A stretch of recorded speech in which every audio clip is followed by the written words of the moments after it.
வந்து cauliflower gravy எப்படி செய்யலாம்னு பார்க்கலாங்க. வாங்க வீடியோக்கு போகலாம்.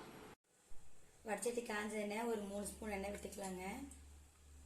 எண்ணெய் காஞ்சது எண்ணெய் ஒரு கருவேப்பிலை, ஒரு சின்ன பச்சை மிளகாய் 4, ஒரு துண்டு இஞ்சிங்க கட் பண்ணி சேர்த்துக்கலாம். இஞ்சி ஒரு துண்டு, 2 பெரிய வெங்காயம் கட் பண்ணி வச்சுக்கலாம், அதை சேர்த்துக்கலாம்.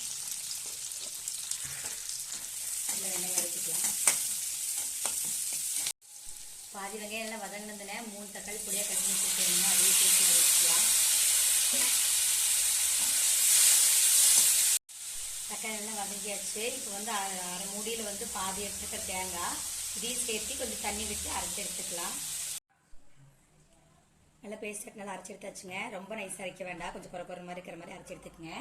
இப்போ அந்த வடச்சட்டியிலேயே மறுபடியும் ஒரு 2 ஸ்பூன் எண்ணெய் விட்டுக்கலாம். காஞ்சிருச்சு. ஒரு குழு கருவேப்பிலை, ஒரு பெரிய வெங்காயம் கட் பண்ணி வச்சு சேர்த்துக்கலாம்.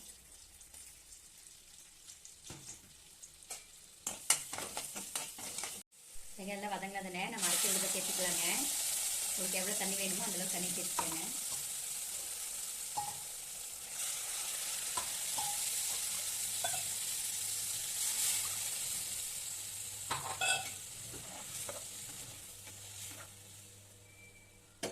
இல்லை தேவையான உப்பு சேர்த்திக்கலாம். ஒரு 1/2 டீஸ்பூன் மஞ்சத்தூள், மிளகாத்தூள் 1/2 டீஸ்பூன், 1/2 டீஸ்பூன்,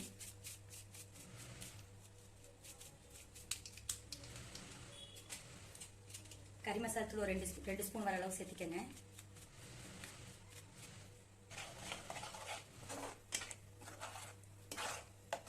கொஞ்ச நேரம் மசாலா நல்லா கொதிக்கட்டும். கொஞ்சம் கொதிச்சோடனே நம்ம காலிஃப்ளவர் சேர்த்துக்கலாம்.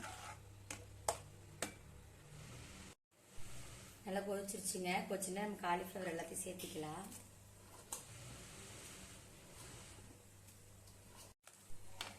நல்லா மசாலாவோடு நல்லா வேகட்டுங்க.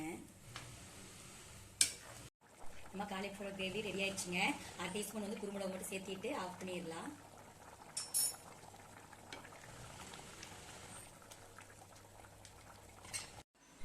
நம்ம சூப்பரான காலிஃப்ளவர் கிரேவி ரெடி ஆயிடுச்சுங்க.